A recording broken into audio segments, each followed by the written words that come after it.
আজ আমরা শুনব এক কল্পনাময় নীতিকল্প, জাদুকরি আম গাছ।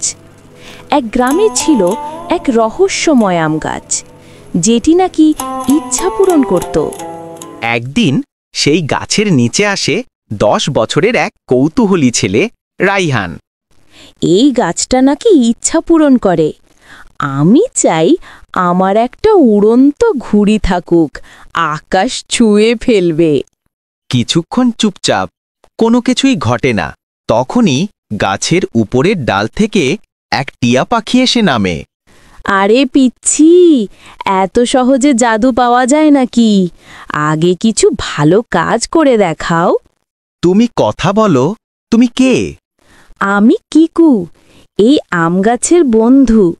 আর তুই যদি ইচ্ছা পূরণ করতে চাস, তাহলে মানুষের উপকার করতে হবে আগে।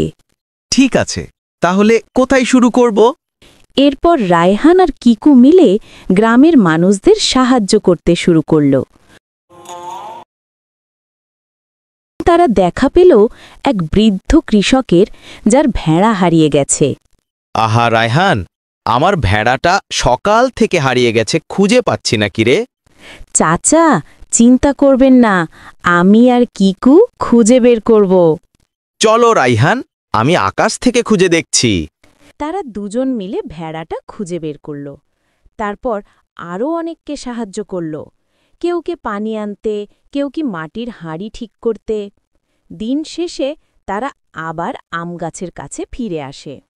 আমি অনেক কাজ করেছি, এখন আমি জানি শুধু নিজের জন্য চাইলে হয় না। আমার ইচ্ছা আমাদের গ্রামটা সবসময় সুখে থাকুক। তোমার ইচ্ছা পূরণ হল রায়হান, তুমি শিখেছ আসল জাদু কি। এই হলেই তো সত্যিকারের বীর। সেদিন থেকে রায়হান হয়ে উঠল গ্রামের ছোট্ট নায়ক। সবাই বুঝে গেল, আসল জাদু লুকিয়ে আছে ভালো কাজে